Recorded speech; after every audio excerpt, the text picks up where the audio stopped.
Nerdrotic.com. As we get closer to the Fall of Skywalker, or the Rise of Palpatine, whatever you want to call it, it just keeps getting better and better for the Fandom Menace. Now, this is a follow-up to my Disney Star Wars failures blamed on fans video, which was a follow-up to the Rise of Skywalker Can't Be Saved by the Access Media video, so you can consider this the third in the Disney Star Wars Blame Game trilogy, and for lack of a better description, the knives are out, and we're going to go over a few articles, some good news, some bad news. But before I get started, YouTube has recently done their cleanse of bots and old accounts, and there is always collateral damage. So please, if you've come across this video, make sure you are still subscribed and have that bell rung. And if you haven't subscribed, you might want to consider doing so. And while you're at it, if you can like and share the videos as well. I know it's a lot of work, but it's the only way your favorite YouTuber and yours truly can stay competitive against the giant corporations that YouTube has decided to prioritize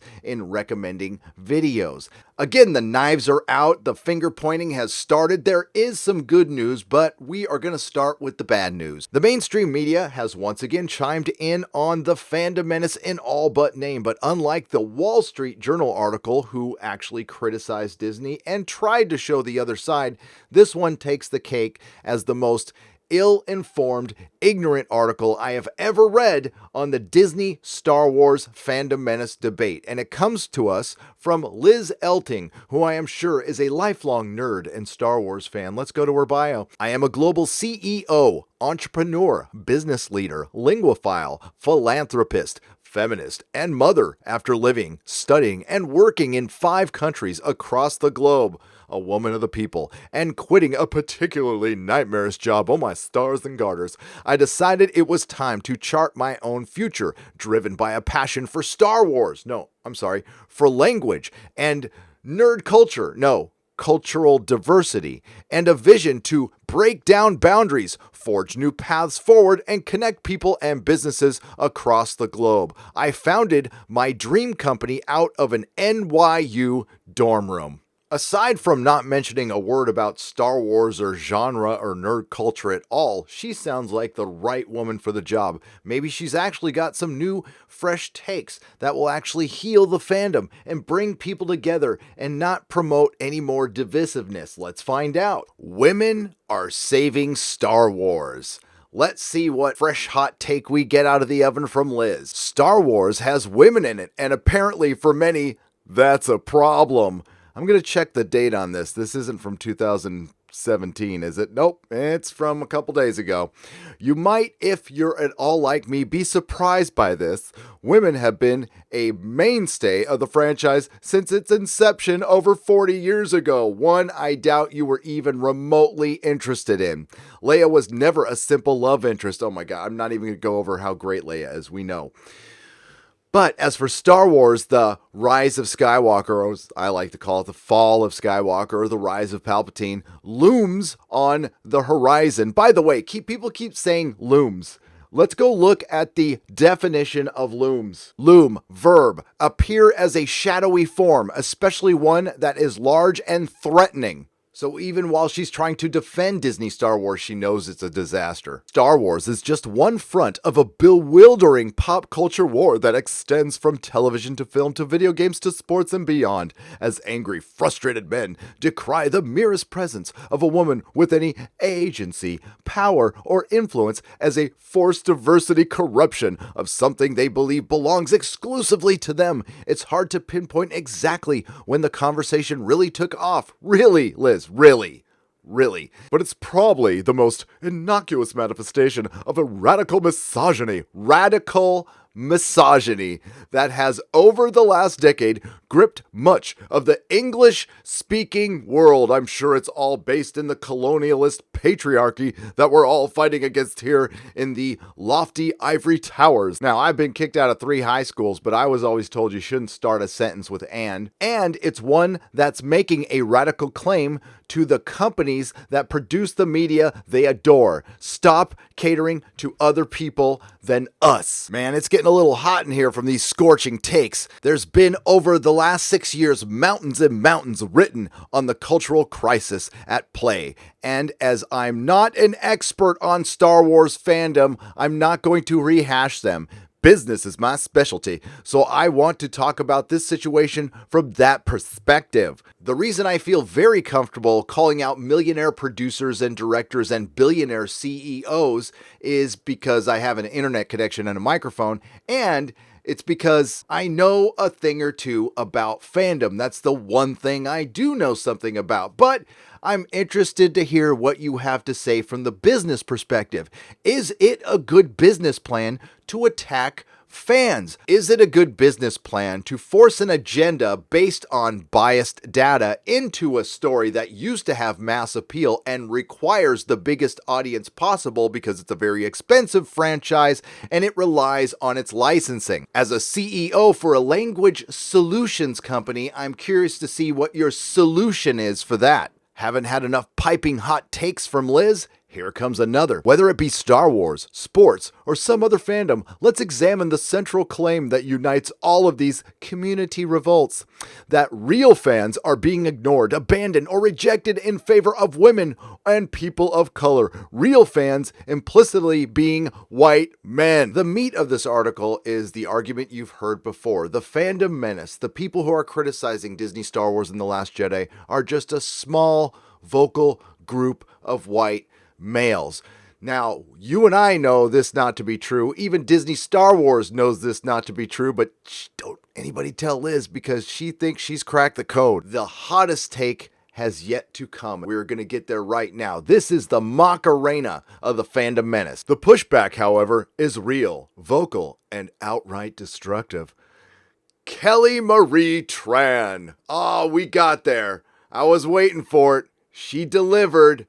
Thank you for not subverting my expectations. An actress who appeared in 2017's The Last Jedi was harassed off of social media following mountains of abuse and death threats for simply being in a movie prior to the film even coming out. Thank goddess for you, Liz. Thank goddess you are so stunning and brave for bringing up this subject that nobody has bothered to talk about before.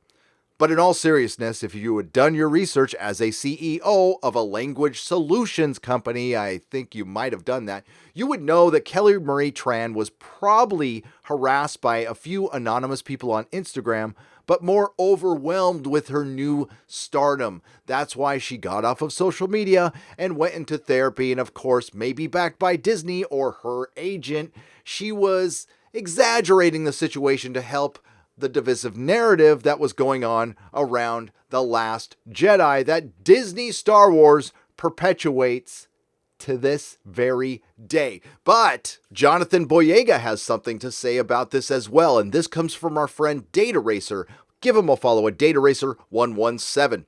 John Boyega just threw Kelly Marie Tran under the bus for being weak and not mentally strong enough to handle social media as a celebrity. John Boyega's Star Wars fandom conflict is the most stupid thing in the world. There's a sort of double-edged sword there. You can get really great engagement, but then there's what happened to Kelly Marie Tran about the small subset of people who are very vocal and very negative and having to navigate that. Being in this position, you just understand the masses, how the masses think, you know. Through social media, we get to engage, we get to have fun, but at the same time, there are those who are not mentally strong. You are weak to believe in every single thing that you read. That's, you know, it is what it is. I don't know. For me anyway, when I see the backlash, I'm like, well, that's actually not true. But no, it is actually not true. So it's kind of shrugs. It is what it is.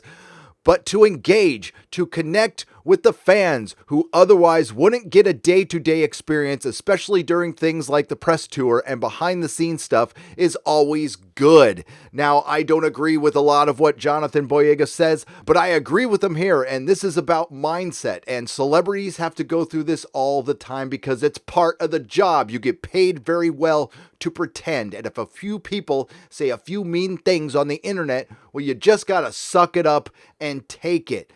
But this is not about Kelly Marie Tran. Believe it or not, it's about a narrative to protect a giant blockbuster franchise and film. I know I'm stating the obvious, but that's part of what I have to do here on YouTube. Liz, I don't mean to lead you on, and I apologize. I was being sarcastic. Your takes aren't fresh and hot. They're actually as old and moldy as the owner of this magazine is. So after Liz constructs her straw woman, she gets to the brass tacks. I'm not asking you to be sentimental about it. Through a purely mercenary lens, there's so little to be gained by doubling down on an insular audience rather than embracing the mass of mass media, especially as streaming moves more and more into separate services owned by major conglomerates. You don't want some subscribers, you want all of them. Unfortunately, the CEO of a language solutions company didn't do any research, or she would have known that toy sales are down, overall merchandise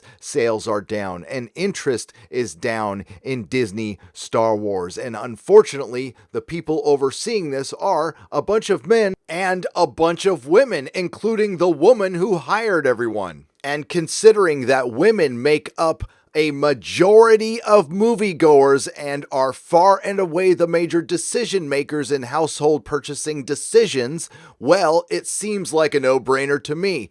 Well, let's go check her numbers because she provides a link to where she got her information. So it looks like Liz manipulated the truth. She just cherry-picked the one age bracket where females have an advantage. That is 15 to 24-year-old women, which, remember, she said women were the majority, but a lot of 15-year-olds are girls. If you add up this giant circle chart that was provided by the website she linked to, it turns out that more men are watching movies, but it's pretty close. And I'm guessing the people at the box office aren't checking packages, so we'll just say it's 50-50. It's not a majority women or men. So Liz still thinks the Fandom Menace is just a little group of white guys. Disney Star Wars has even recognized that it's not. But Liz probably saw that Jar Jar Abrams mentioned the Fandom Menace and it motivated her to write this, or maybe Disney motivated her to write this. I don't know. Maybe she's got connections. I'm just going to put it out there, but that's my opinion. But Liz wrote in her article that she doesn't understand Star Wars fandom, and she probably should have stopped right there. But unfortunately, the Bob Igers of the world are listening to her, and that is contributing to the divisiveness and the detachment between the overlords over at Disney and the fandom. I find it very curious that someone like Liz, again, a CEO of a language solutions company, is chiming in on this debate at all. She caught some hell from our friends on Twitter. Please go take a look. It's very entertaining. As we creep closer to the looming disaster that is the Fall of Skywalker, more and more people are going to talk. And you're going to find out that there might be some Fandom Menace members within Disney Star Wars. And this is something that Australia's news.com has pointed out, and I'd like to welcome them to the Fandom Menace with this headline. What went wrong with Disney's Star Wars? That is glorious. The Rise of Skywalker hasn't even hit cinemas yet, but it looks like Disney insiders are already rushing to have their say on what went wrong. Now, they largely go over the Wall Street Journal article that I did, so you can reference that in the previous video, but they collect a couple other things that I find quite interesting, and the whole take on this article is brilliant. Tell me if this paragraph doesn't sound like somebody's been watching some Fandom Menace YouTube. Rush production, a lack of planning, bizarre narrative choices, and the injection of contemporary social and political themes into George Lucas's Galaxy Far, Far Away have all been blamed for fan backlash and falling ticket sales. Now, I have no idea what side of the aisle this website comes from, and I don't care.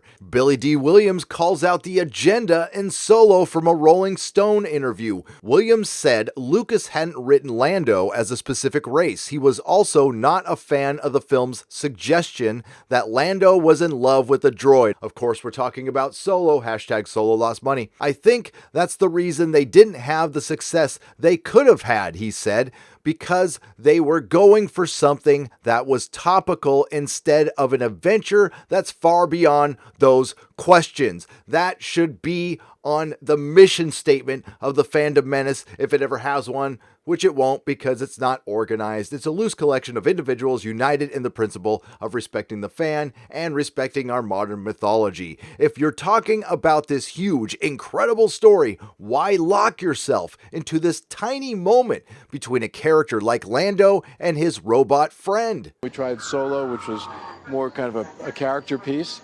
And, would we have liked it to have done better? Sure. And now it seems like we've had a month straight of stupid comments from people at Disney Star Wars. And of course, this article brings up what Kathleen Kennedy said about canon and comic books.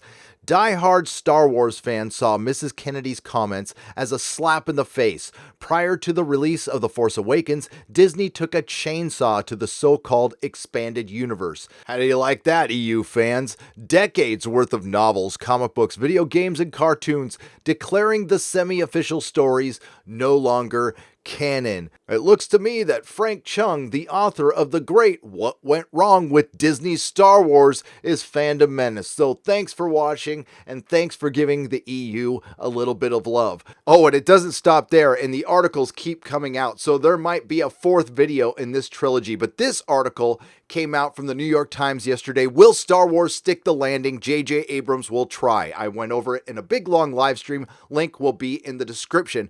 But within this article, some shade was thrown on The Last Jedi, causing it to trend yesterday on Twitter and bringing us the second worst headline this year, besides women are saving Star Wars. We get from the shiltastic Nerdist, The Last Jedi didn't break Star Wars, it saved it. And I will spare you from this entire article, but it does get to the nitty-gritty of the New York Times article. Will a week go by where we're not talking about The Last Jedi? I'm guessing that's going to happen next year. The 8th film in the main Star Wars saga came out 2 years ago, and it's routinely the subject of mass hysteria on social media. Is it overrated or underrated? It's not even rated. It sucks. Did writer-director Rian Johnson break the franchise? Yes. Or shatter blockbuster storytelling boundaries? Well, you tell me, since Disney is throwing shade on him now. Was it a healthy thing for the fandom or a sign that it's beyond repair? Littered with folks who don't know what they want. Again, it's the fans' fault, but this is the Nerdist. Bolstered by a company that doesn't understand its power. Oh, Disney understands its power. The release of The Rise of Skywalker, the final film in the episodic franchise, is a mere week away, and with it comes another refresh on The Last Jedi discourse, which caused it to trend on Twitter again. But this time, a lot of it's coming from Star Wars cast members and creatives because the knives are out. In a recent New York Times profile, director Jar Jar Abrams, who kicked off the sequel trilogy with The Force Awakens and started this whole mess, and we'll get back to that, and returns for Rise, spoke of the divisive Jedi. It's a bit of a meta approach to the story. He told the paper, I don't think people go to Star Wars to be told this doesn't matter. And you're absolutely right, Jar Jar, but you know what? You're the guy who started this. And the funny thing is, the Nerdist goes on to question why there's so much discourse. Well, they're the ones who help perpetuate a lot of this. I love that the finger pointing is going on between everybody else except for us here in the Fandom Menace. Elsewhere, actors Daisy Ridley and John Boyega expressed relief that Abrams was back. In the Times profile, Ridley said she cried at the news he'd return because of the safety he provides on set. Boyega had a more pointed reaction. Even as a normal person in the audience, I wanted to see where that story was going, he said, referring to the story Abrams was setting up in The Force Awakens, and that was, in his opinion, thrown for a loop in Jedi. In a separate interview with Hyperbeast, Boyega said he disagreed with a lot of the choices in The Last Jedi and said the movie felt iffy to him. It wasn't too long ago when there were critics within the Fandom Menace wondering where we go next. What do we do? What kind of impact have we had? Well, we have a giant billion-dollar corporation spinning its wheels and getting its panties all in a bunch, and the access and mainstream media are doing the same. So well done, everybody. It's going to be a very interesting next couple of days. Get your popcorn out because December 19th and 20th are going to be must-see YouTube, and the videos that are coming out on this platform will be much better than what we get on the big screen. Hail the Fandom Menace. And I'm going to take you out with a very rich Jar Jar Abrams quote from the New York Times article. Jar Jar Abrams knows what audiences think of him.